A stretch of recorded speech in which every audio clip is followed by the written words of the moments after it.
Olha, a primeira leitura de hoje, ela é muito instrutiva e muito singular. Nesses dias nós estamos ouvindo bastante as leituras da carta de São Tiago. E São Tiago fala muito da importância do, além de ter fé, saber colocar essa fé em prática. Saber colocar a fé em prática, porque tem muita gente que diz: olha, padre, eu tenho muita fé, mas você olha para a vida da pessoa e você não consegue perceber aonde essa fé se manifesta, né? Como que essa fé se manifesta? Onde está a fé? Porque a fé, ela é viva. A fé não é um sentimento, né? Ao contrário de muita gente pensa, né? Tem gente que é assim: a missa foi boa? Foi. Quantos choraram? 10. Ah, então foi boa. Se ninguém chorou, não foi boa. A gente, às vezes, tem uma fé muito emotiva, né? Ah, é muito bom, fui tocado. Mas às vezes, não é só o ser tocado e viver de emoção, mas é o se abrir para Deus fazer a obra, e o entender que chega um momento da nossa vida que a gente deixa de tomar leite, de comer papinha, espiritualmente falando, e a gente precisa não só mais sentir, porque esse sentir, ele é bom, o se emocionar é bom, mas ele é uma consolação de Deus. A gente não pode buscar Deus por causa do nosso sentimento, porque a gente quer sempre, como uma criança, só receber papinha. Não, chega uma hora que a criança precisa mastigar, e é muito mais difícil para uma criança degustar um alimento sólido, que vai exigir mastigação, do que só ingerir uma papinha. E a mastigação é importante, que desenvolve esses músculos da mandíbula da criança, o que vai fortalecer aqui o canal da audição, tem toda uma dinâmica, né?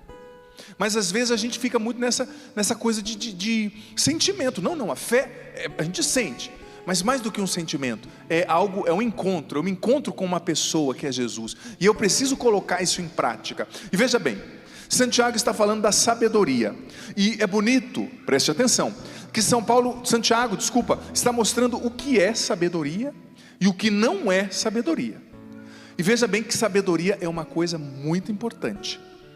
A palavra sabedoria vem do latim sapere, que é a mesma raiz da palavra sapore, de onde vem a palavra sabor. Ou seja, a sabedoria é aquilo que dá sabor à vida da gente.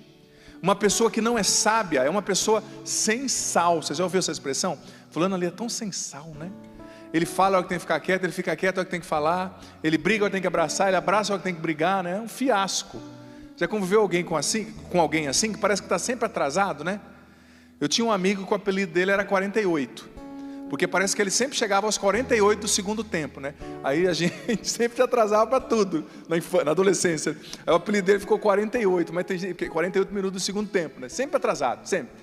Conta piada, depois de 15 minutos ele está rindo, né? E coisas assim. Mas tem gente que é assim, tem gente que está se identificando aqui já, né? Tem mulher já falando, tá vendo bem? Mas tem gente que é assim, que não tem sabedoria, que não consegue se situar no tempo, na vida, não consegue entender o que é prioridade. Quer ver o exemplo de pessoas sem sabedoria hoje? A pessoa tem 2 horas para chegar no médico, ela tem uma consulta marcada.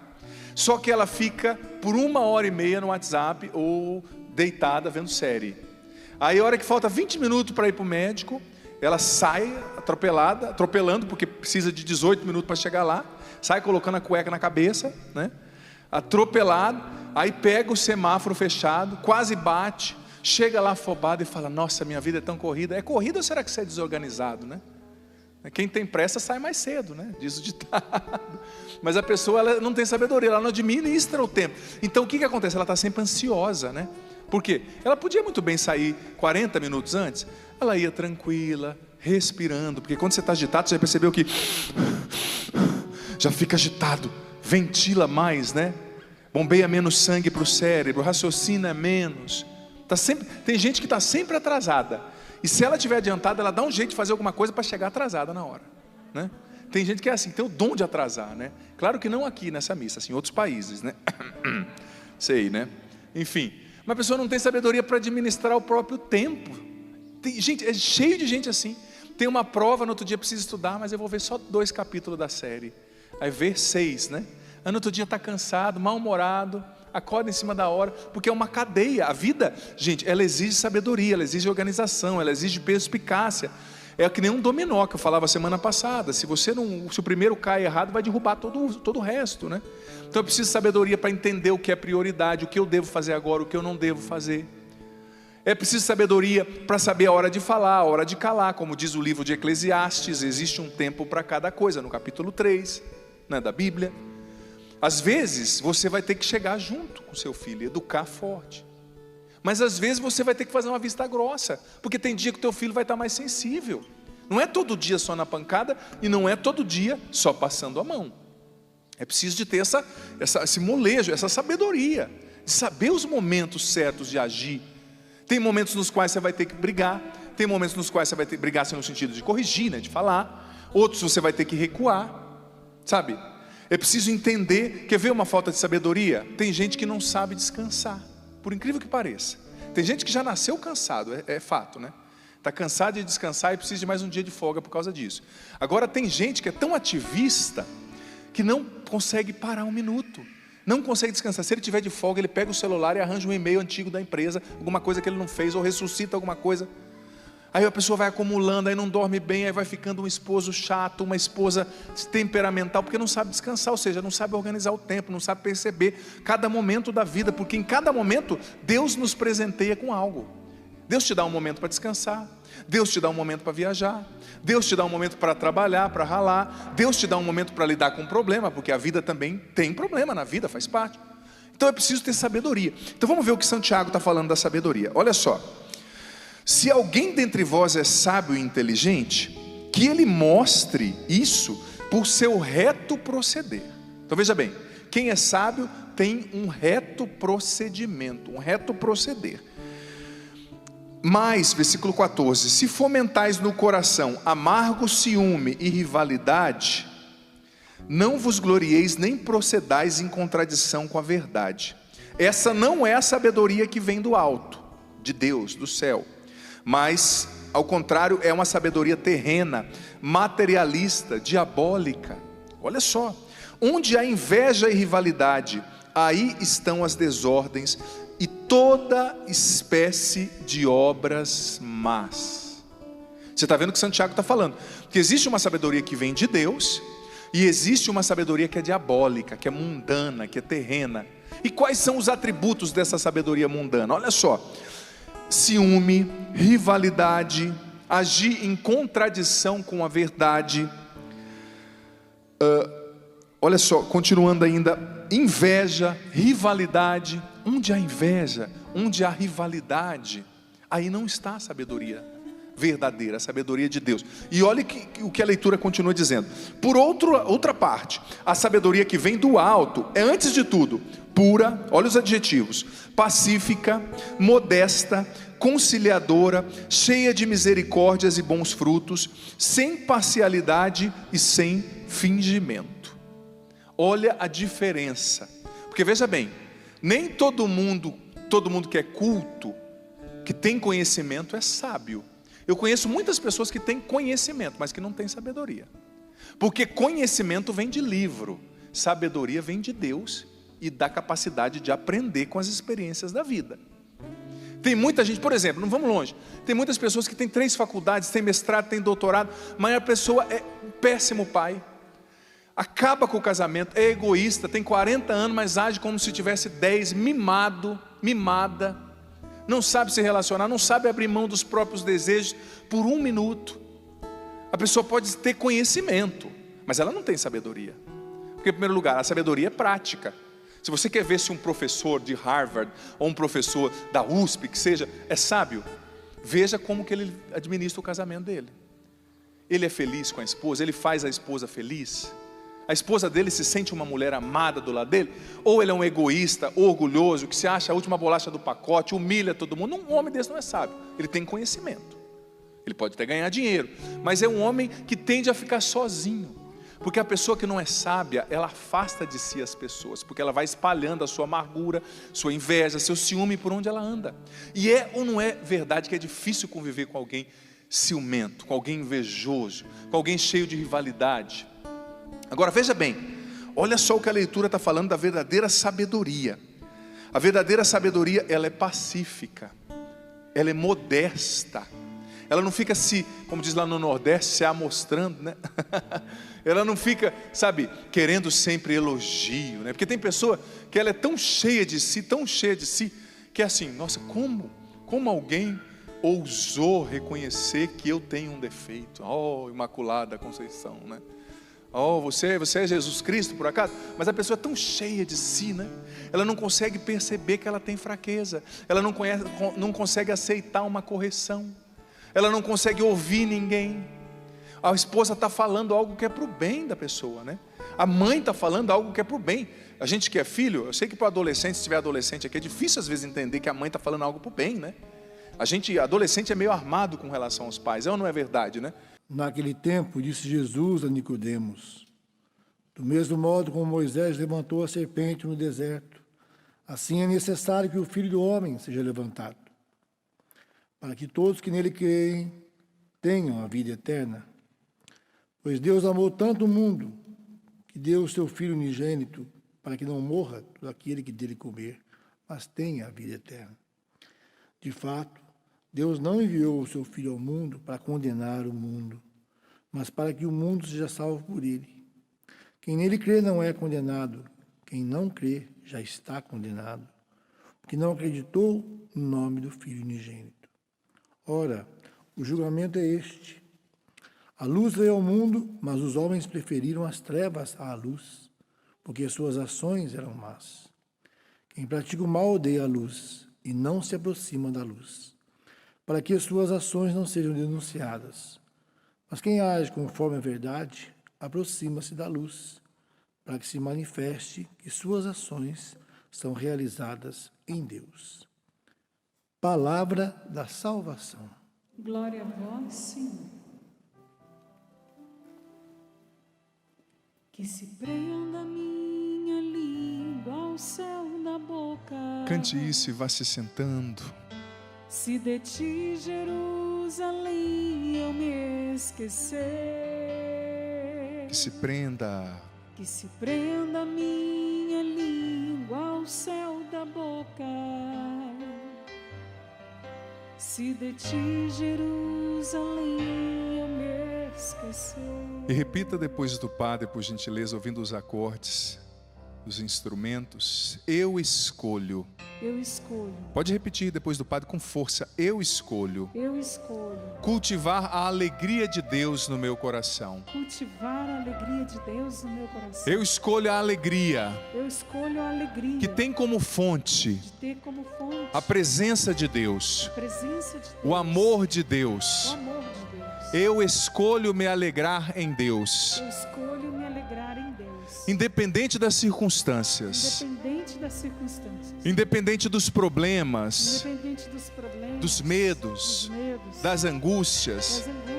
Eu digo não à tristeza. Eu digo não à tristeza. Eu escolho me alegrar em Deus. Escolho me alegrar em Deus. Deus é a fonte da minha alegria. Deus é a fonte da minha alegria. Com Deus eu sou mais forte. Com Deus eu sou mais forte. E em nome de Jesus, em nome de Jesus, eu não permito que a melancolia, que o desânimo, que o desespero dominem minha mente, meus pensamentos, as minhas emoções.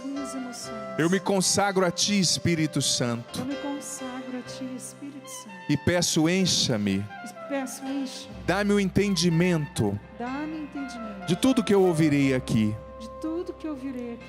Em nome do Pai, do Filho, do Espírito Santo. Amém. Querido filho, querida filha, você presente aqui no Santuário do Pai das Misericórdias, você nos acompanhando pelo Sistema Canção Nova de Comunicação.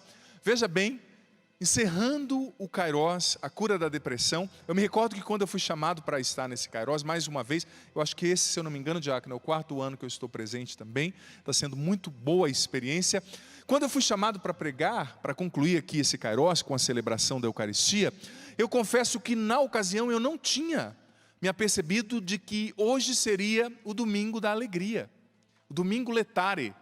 E olha, Deus, através dessa celebração, dessa liturgia, está nos dando uma pedagogia, está nos dando um caminho. para que nós enfrentemos a depressão, óbvio, a depressão como doença, né?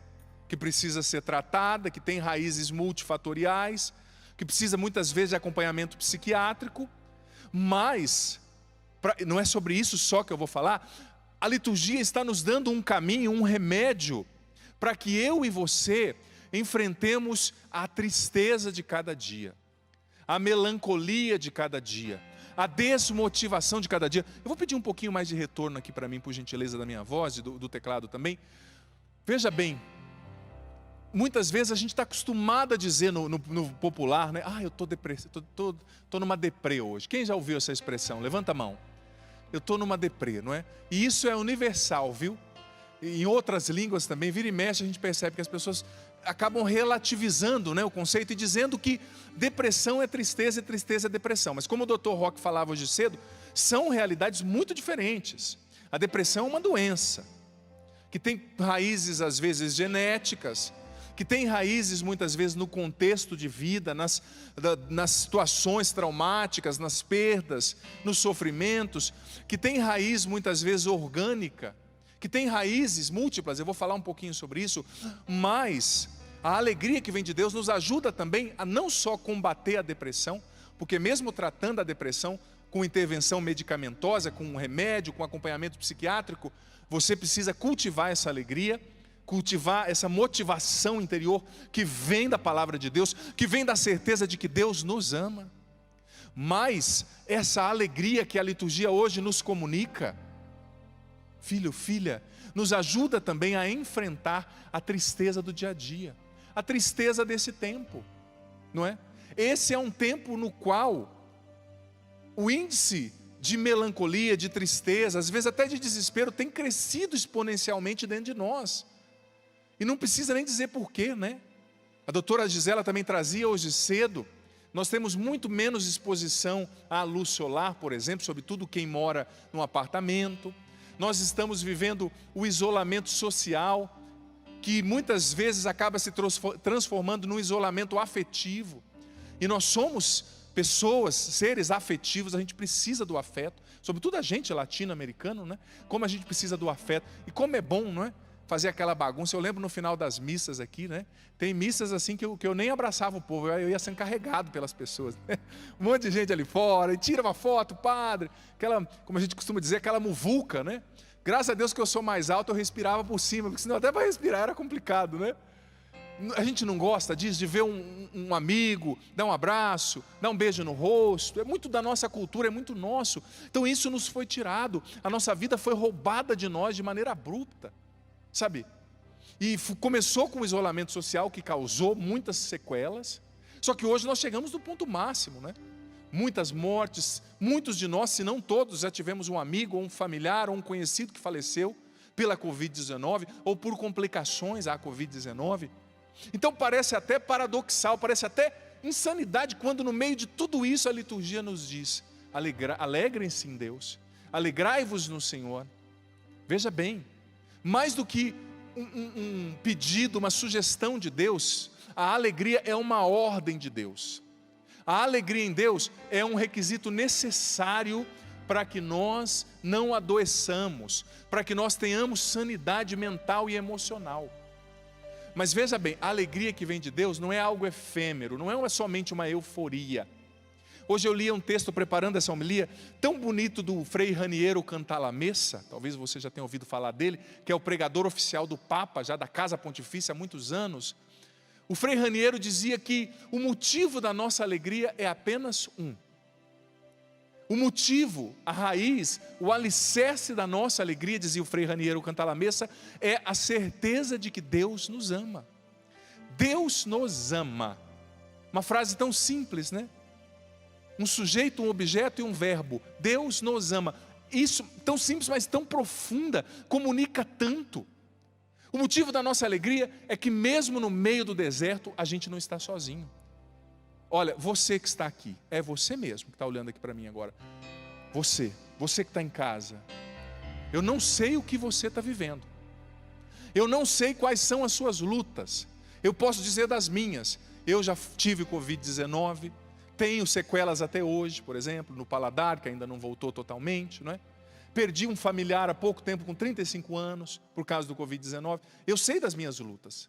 E eu tenho certeza que você também vive as suas. Mas eu quero dizer para você, no meio disso que você está vivendo, nessa situação, Deus te ama e te ama com amor eterno, infinito, um amor perfeito, sabe? É no meio dessa situação que o amor dele se manifesta. E quanto mais a gente sofre, mais Deus nos ama, mais Deus nos encontra, mais Deus está conosco. Todos nós temos a nossa luta. E veja bem, Deus nos ama, então por que está acontecendo tudo isso, Padre? Olha, não sejamos superficiais na nossa análise. Como o próprio doutor dizia hoje cedo, né? Está acontecendo isso por causa de um erro humano. Alguém em algum lugar que comeu o que não devia comer, que infectou-se com vírus, que passou para outras pessoas e que demoramos muito para tomar iniciativas, né? Todos nós, o mundo inteiro, e redundou nisso. São questões humanas, gente. Todo o século foi acometido. São as lutas, são as guerras. E na grande maioria das vezes a culpa não é de Deus não, tá? Na grande não, em todas as vezes, né? A culpa não é de Deus. Porque Deus nos deu uma realidade chamada livre-arbítrio, né? As guerras, por exemplo, é culpa de Deus? Não é? Ou é culpa do ser humano ambicioso, que às vezes quer matar o outro governante para pegar o país, as terras, e dar outros nomes para isso, né? Mas no fundo é essa ambição, essa hipocrisia. E claro, é um mistério também. Existe uma dimensão mistérica na dor, né, no sofrimento. O Catecismo da Igreja Católica nos ensina. São João Paulo II também, na encíclica Salvifici Doloris, sobre o sentido cristão do sofrimento humano, ele fala que tem um mistério também. Eu não tenho a pretensão de esgotar aqui isso e te dar todas as respostas às suas perguntas, porque eu também tenho perguntas. Porque eu também tenho minhas lutas, como eu acabei de dizer para você. Sabe? Mas o Evangelho de hoje está nos dizendo, a resposta às nossas perguntas é o amor.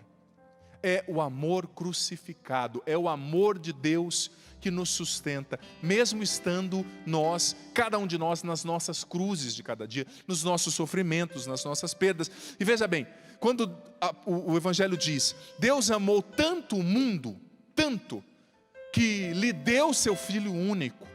Eu estava estudando essa palavra, o original, né, o Novo Testamento foi escrito em grego, você sabe, e muitas vezes é difícil porque existem termos que foram escritos lá que às vezes até não dá para traduzir, porque não tem equivalente no português, nas línguas modernas.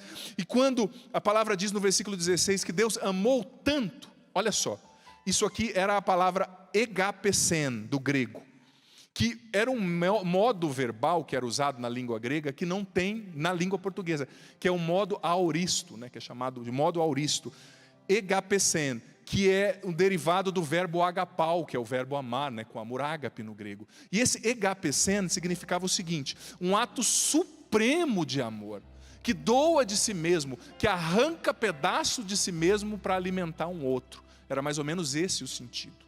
Então quando Deus fala, quando a palavra aqui fala, o Evangelho aqui de João está falando, Deus amou tanto o mundo, está dizendo assim, Deus teve um ato supremo de amor para tirar um pedaço de si mesmo, para dar o filho dele para ser alimento para você, para tirar a carne dele. Quem aqui é pai e mãe sabe o que eu estou falando. Você que é pai e mãe, quando alguém machuca o seu filho, ou quando alguém atira uma pedra no seu filho, dói mais em você do que no seu filho.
mais em você do que na sua filha. Quando alguém fala mal do filho, a mãe fala mal do filho, já percebeu, né?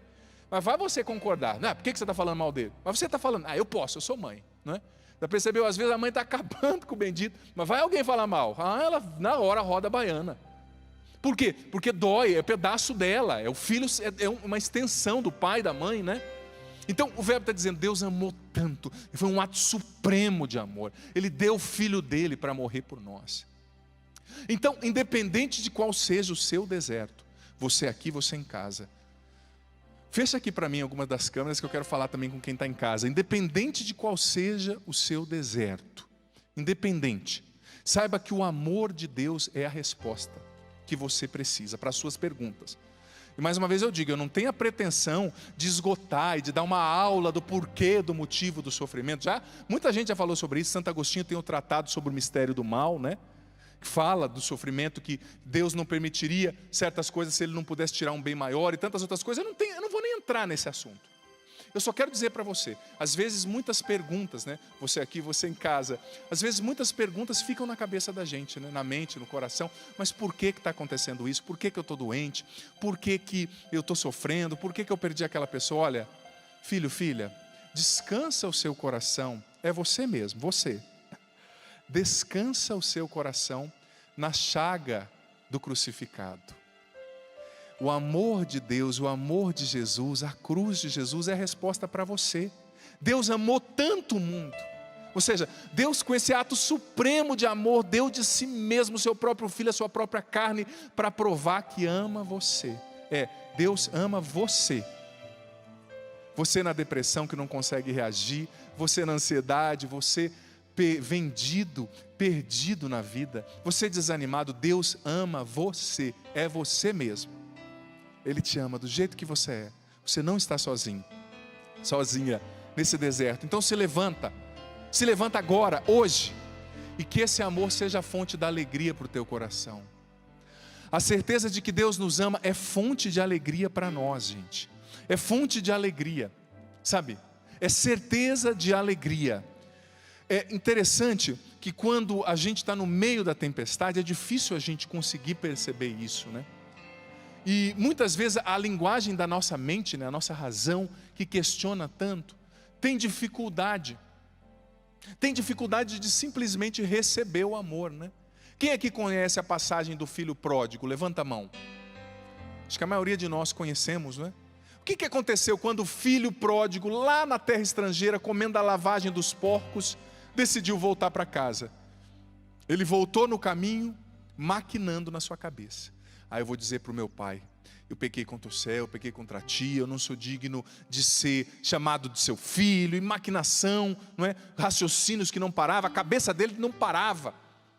Mas quando o pai o avisou, gente, o Evangelho de Lucas diz que o pai saiu correndo ao encontro dele e simplesmente o abraçou. Simplesmente o abraçou.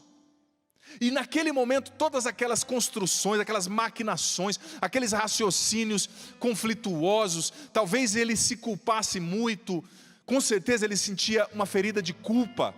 Talvez ele culpasse o irmão, culpasse Deus, culpasse o pai ainda por alguma coisa. Mas num abraço, tudo isso caiu por terra. Num abraço do pai, as perguntas sem respostas foram respondidas. Num abraço do pai, a revolta foi curada. Num abraço do pai, a sujeira foi limpa, o pecado foi perdoado. Num abraço do pai, a comunhão foi refeita. Eu sei que eu e você também temos muitos questionamentos, a nossa cabeça não para. Sobretudo num tempo de pandemia, como eu disse, fatores estressores, é a falta de luz solar, é o isolamento social, é a crise financeira. Muita gente já passando fome, a gente sabe. Não é brincadeira. É o medo, é a insegurança com relação ao amanhã, é a perda, é você que talvez está infectado em casa se tratando, você num hospital me ouvindo. São muitas as incertezas, as dúvidas, os medos, mas diante de tudo isso, Deus está dizendo, para. Acalma essa cabeça que está tão agitada, pensando em tantas coisas, concluindo tantas coisas. Para, acalma, deixa eu te abraçar, descansa aqui nos meus braços. Receba o meu amor de pai que te cura, que te levanta, que te restaura. Gente, a certeza de que a gente é amado nos dá condições de ter alegria, mesmo no meio do deserto.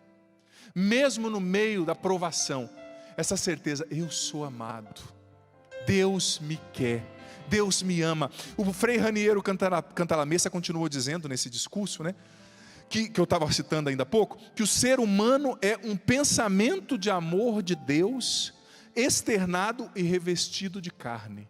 Eu e você somos o amor de Deus que se revestiu de carne, que saiu da cabeça dele e se tornou um ente, se tornou um ser. Você é amado, você é amada nessa situação. E olha, isso, gente, é um critério para a gente ter sanidade, a gente se alicerçar nesse amor. É um critério para a gente não endoidecer, não enlouquecer no meio de tantas notícias e realidades difíceis que a gente vive. Mas veja bem, além dessa constatação belíssima do versículo 16 do capítulo 3 de João, do Evangelho de hoje: Deus amou tanto o mundo, para que todo o que nele crer não pereça, não morra, mas tenha a vida eterna. Alguns estudiosos da Bíblia ensinam que se você perder o Novo Testamento todo, se o mundo perder o Novo Testamento de uma vez para sempre, mas guardar esse versículo na cabeça, nós teremos na mente uma síntese de todo o Novo Testamento. Não terá se perdido se nós guardarmos somente esse versículo, de tão profundo que ele é. João 3,16. Mas, não obstante a profundidade desse versículo, o Evangelho também continua lembrando aquela passagem, você já deve ter ouvido, senão o padre vai explicar, na qual o povo estava no deserto, povo de Deus que saiu do Egito escravo, atravessaram o Mar Vermelho, e estava no deserto caminhando na direção da terra prometida. Mas então eles desobedeceram a Deus, eles se desviaram, começaram a reclamar, a murmurar, e de repente apareceram serpentes, não é? Serpentes que começaram a picá-los, e ali no deserto eles começaram a morrer. E eles apelaram a Moisés, pedindo: Moisés, reza a Deus, para que Deus nos salve dessas serpentes. E Deus pediu para Moisés, olha só que inusitado, para que ele fizesse uma cobra, uma serpente de bronze, e colocasse no haste, levantasse numa haste, né, numa madeira, como se fosse um símbolo de uma cruz ali, e todo mundo que fosse picado por essa serpente, ao olhar para a serpente de bronze que Moisés colocou sobre aquela estaca de madeira, seria curado. E Jesus, nesse evangelho, fazendo alusão a essa passagem, está dizendo assim: olha, assim como a serpente de bronze foi levantada no deserto, para que todos que olhassem para ela não morressem pela picada da cobra, assim o Filho do Homem vai ser levantado da terra, na cruz. E todos os que olharem para o crucificado serão salvos. Filho, filha, diante da depressão, vivendo a depressão, seja uma depressão constatada, ou seja um momento de tristeza, de desânimo, de melancolia, de desespero, eu e você precisamos olhar para a cruz. Eu e você precisamos nos consolar olhando para o crucificado. Sabe? Porque eu e você também temos as nossas serpentes. É ou não é verdade? Você aqui, você em casa, todos e cada um de nós temos as serpentes que estão nos picando a cada dia. Talvez a sua depressão seja, talvez a sua serpente seja a sua depressão. Você que tem uma depressão, aquela depressão maior, né? Que muitas vezes nasce por fatores também genéticos, né? Tem pessoas que têm uma depressão de cunho genético, que é chamada dessa depressão unipolar ou maior, né? Que você vai ter que aprender a conviver com essa depressão. Não é que você vai vir num encontro e ela vai sumir para sempre. Não é que você vai fazer uma oração e ela vai sumir para sempre. Eu estou sendo bem honesto com você. Claro, você vai superar muita coisa dela. Claro, o tratamento vai te ajudar a lidar muito com essa depressão. A oração que você faz, a busca de Deus, o alimentar sua alma com uma espiritualidade forte vai te ajudar. Mas é uma serpente que vai estar sempre te picando, né? Talvez a sua serpente seja a depressão.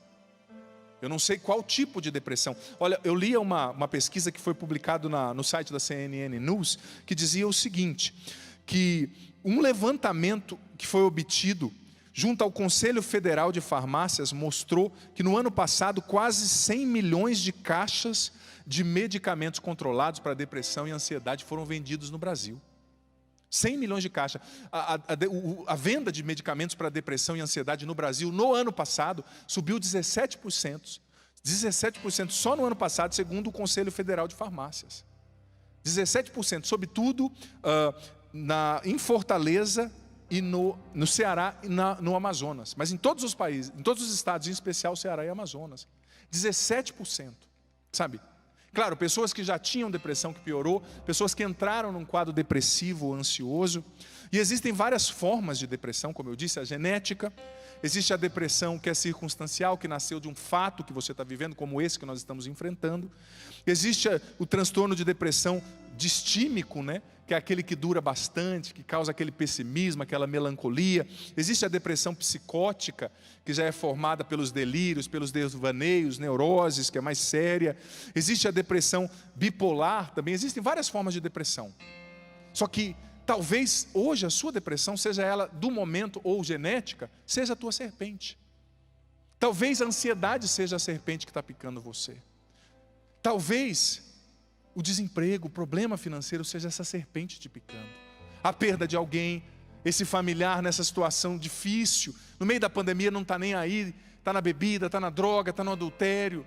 Todos nós temos as nossas serpentes. Pense na sua agora. Qual é a sua serpente que está picando você, como aquele povo no deserto? Mas Jesus está dando o caminho. Sempre quando a serpente te picar, olhe para a serpente de bronze levantada na haste, na estaca de madeira. Ou seja, olhe para mim. Assim como a serpente foi levantada lá no deserto, eu fui levantado na cruz, diz o Senhor. E há um mistério, né? Por que muitas vezes a gente se emociona tanto na sexta-feira da paixão?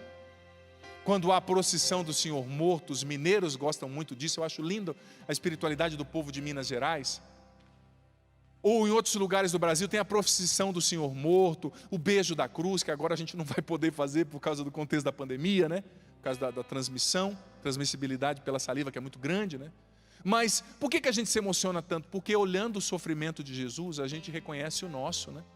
Olhando para a cruz de Jesus, a gente reconhece a nossa própria cruz. Então Jesus está dizendo, quando a serpente te picar, olha para mim, olha para o meu amor, porque a cruz não é sinônimo só de sofrimento. A cruz é sinônimo de amor. A cruz não é sinônimo de derrota, mas ela é sinônimo de vitória. A cruz é sinônimo de um amor que se doa, de um amor que não mede consequências para restaurar, para acompanhar, para ajudar, para elevar o outro. A cruz é o sinal do amor de Deus por mim e por você. Deus deu o Filho dele, Ele arrancou um pedaço de si, para que eu e você tivéssemos vida, tivéssemos força, tivéssemos condições de combater as dores, as dificuldades que visitam a gente, sabe? Então, mas isso é uma escolha, isso é uma escolha. Quando a serpente está me mordendo, eu posso escolher ficar olhando para a serpente e reclamando, ai meu Deus do céu, essa serpente não para de me morder. Talvez você não vai me dizer depois da missa não, que tem gente que é engraçadinho, que depois da missa chega assim e fala, padre, a minha serpente é a minha sogra. Não vou aceitar esse tipo de comentário, viu? No final da missa, né? Eu estou falando de coisas mais internas ou sociais, externas. Você pode escolher olhar somente para a serpente ali, seja a sogra, seja o que for. Ou você pode escolher olhar para o crucificado, olhar para a fonte do amor de Deus. E sabe o que é bonito? A intuição, quando você começa a ler os estudos de um santo, os escritos, por exemplo, de um santo místico, como Santa Faustina, né? Santa Faustina, no seu diário, tem uma parte, eu não me recordo o número, que é muito grande, né? Mas eu já li, na qual ela diz assim, que Jesus estava tendo um diálogo com ela na capela, e Jesus disse para ela assim, mais ou menos assim, se não me falha a memória, as palavras não são exatas, mas ele dizia assim, Faustina, olha para a chaga no meu coração. Você sabe que na cruz, o coração de Jesus foi aberto pelo soldado com a lança, né? Dali jorrou sangue e água, sinônimos do batismo, da Eucaristia, sinônimos do sangue que nos regenera, de Jesus que nos lava, da água do Espírito que nos purifica. E Jesus disse para Faustina, filha, nessa chaga do meu coração, cabem todos os sofrimentos do mundo. Nessa chaga do meu coração, cabem todos os sofrimentos do mundo, todos. Na chaga do coração de Jesus cabe você. Você mesmo, você aqui, você em casa. Na chaga do coração de Jesus cabe a sua família. Na chaga do coração de Jesus cabe essa sua dor de depressão, de melancolia, de tristeza.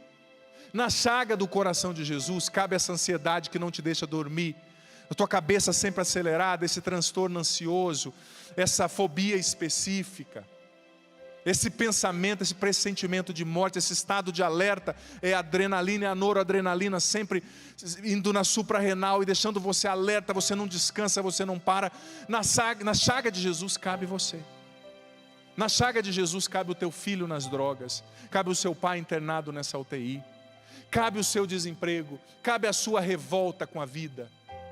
Escolha se esconder na chaga de Jesus todos os dias, porque ali cabe você. Ali tem um lugar para você. Eu e você não precisamos achar que a gente tem que carregar o sofrimento do mundo nas costas, não. Na chaga do coração de Jesus cabe você. Sim, cabe a sua vida. Gente, e você já percebeu, você já fez a experiência de no meio de uma tempestade?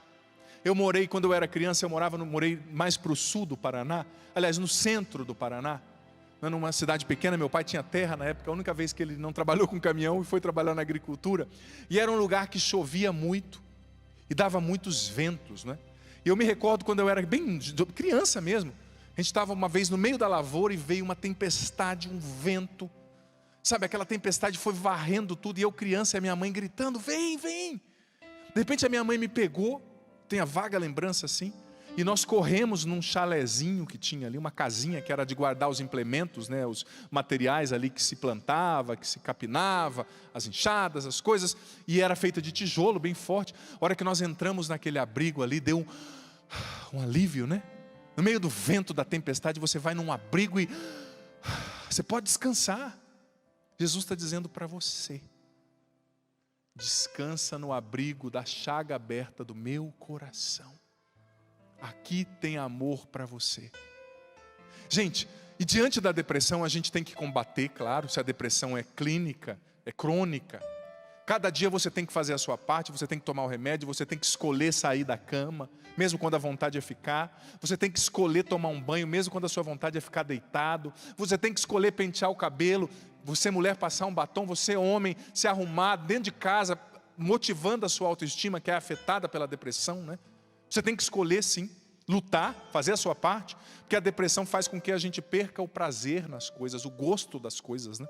A tristeza vai fazendo com que a gente se desmotive, a gente começa a comer demais, a gente fica desanimado. A preguiça muitas vezes é uma consequência da tristeza da alma, né?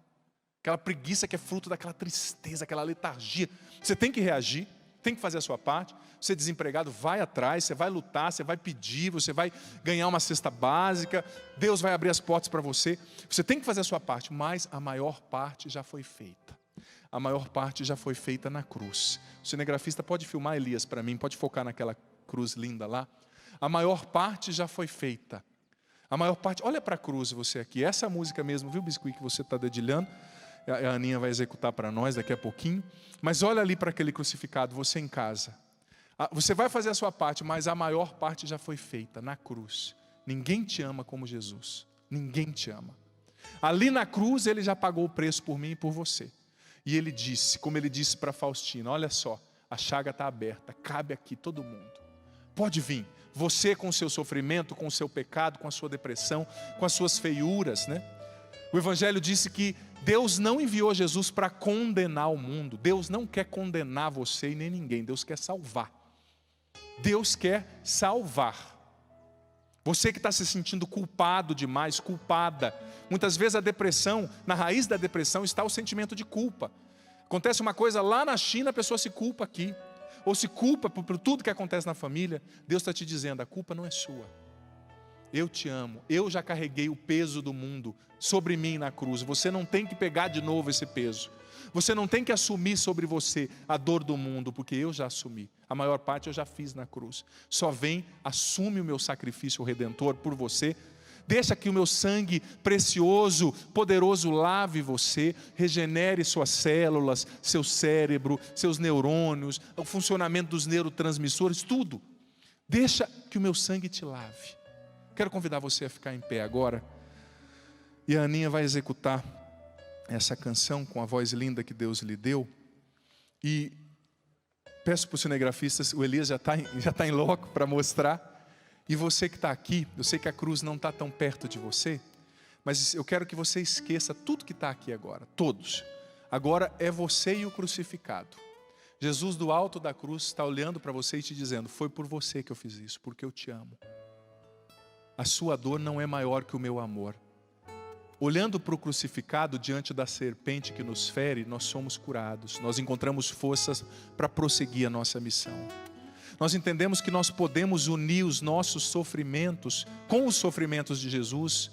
Nós podemos ofertar a nossa dor, aliás, o nosso sofrimento, para Deus, para que se torne motivo, causa de salvação, de redenção para nós.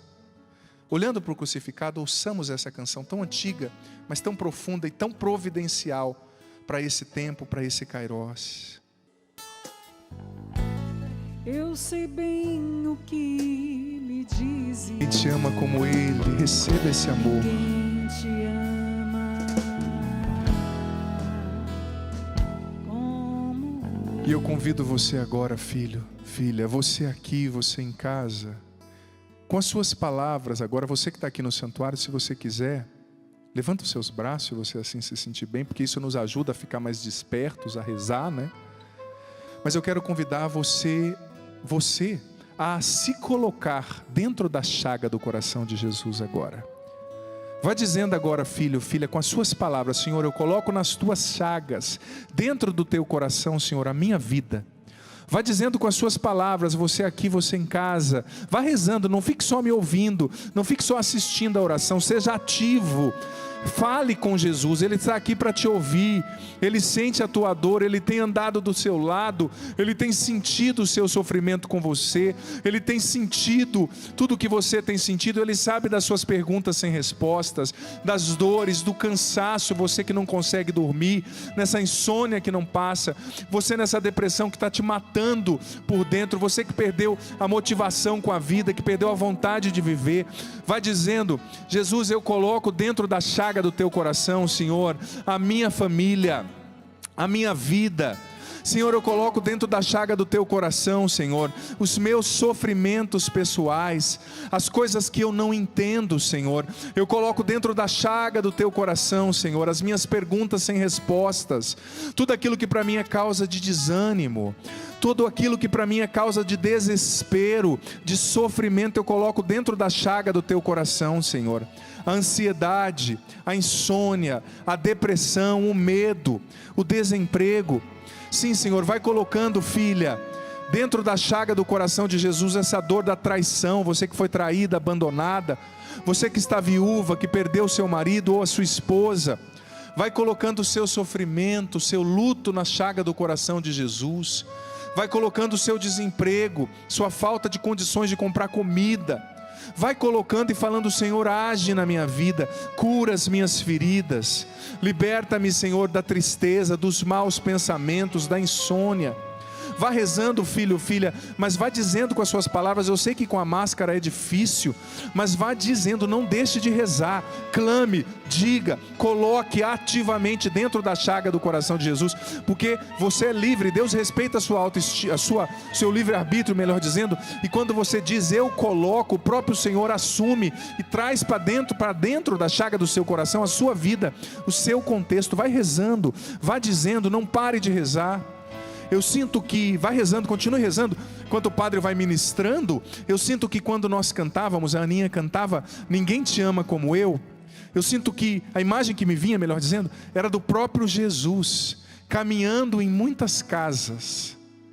Quando a segunda estrofe diz: tenho andado ao seu lado, junto a ti permanecido, muitas pessoas assistindo choraram nesse momento, porque estavam dentro de casa, recebendo a presença do próprio Jesus, o abraço do próprio Jesus. O Senhor me dava a imagem de Jesus entrando em apartamentos, Jesus entrando em quartos, Jesus entrando agora em quartos de hospital, Jesus entrando em celas de penitenciárias, onde pessoas estão nos acompanhando agora, Jesus entrando em carros, Jesus entrando em casas, em fazendas, em lugares nos quais as pessoas estavam tristes. À medida que nós cantávamos Tem Andado ao Seu Lado, o próprio Senhor entrava aí na sua casa, caminhava aí, te acolhia, te abraçava, e você sentia, sim, você sentia esse amor profundo, esse abraço, essa acolhida. É o Senhor acolhendo você agora e te trazendo para dentro da chaga do seu sagrado coração. Pessoas estão sendo curadas agora por Jesus de uma tristeza crônica, de uma tristeza profunda. Vai rezando, suavemente você pode ir rezando no Espírito, bem suave, enquanto o Padre vai ministrando. Pessoas foram curadas agora, estão sendo curadas, melhor dizendo, de uma tristeza profunda. Pessoas que era uma tristeza que gerava essa preguiça, sabe? Essa desmotivação, você não se cuidava, nem penteava mais o cabelo. Você tinha desistido de você mesmo, de você mesma, mas o Senhor está te libertando. Pessoas agora estão sendo visitadas por Jesus e estão sendo preenchidas pela alegria do Espírito Santo, pela alegria que é dom do céu. E essa alegria, como eu disse, não é efêmera, não é mentirosa, não é fruto somente de um carnaval, mas é fruto da certeza: Jesus me ama, eu estou com Ele, Ele está comigo, eu não estou só. Eu olho para a cruz, diante dessa serpente que me pica, na certeza de que com o amor dele eu vou ressuscitar como ele ressuscitou, eu vou superar essa dor. Pessoas estão sendo libertas de um pensamento, de um sentimento de morte. Nesse momento, pessoas que estavam com uma profunda carência, você que estava com uma carência, uma necessidade profunda, uma carência de abraço. Há muito tempo você não recebe um abraço do seu filho, de um amigo, de uma amiga, do seu pai, da sua mãe. Você que mora em outro país, distante dos seus familiares. Você que tem filhos que moram fora do Brasil. Há muito tempo você não consegue abraçar. Jesus está indo até você agora e está te abraçando. Abrace a você mesmo agora, concluindo esse momento. Abrace a você mesmo, empreste os seus braços, as suas mãos para o próprio Senhor te abraçar através dos seus braços, das suas mãos. Abrace a você mesmo. É o Senhor que te abraça agora e cura em você essa carência de afeto, de amor, de abraço. Ele está colocando você, a tua família, os teus impossíveis, a tua doença, a tua recuperação dentro da chaga do coração sagrado dele. Confia, Ele te ama, Ele é o teu Deus, Ele está contigo. Obrigado, Senhor, por tanto amor, um grande, um infinito, um abundante amor Deus está derramando sobre todos e cada um de nós agora, curando carências, libertando mentes, emoções, trazendo de novo alegria e esperança a corações. Obrigado, Senhor, nós te exaltamos.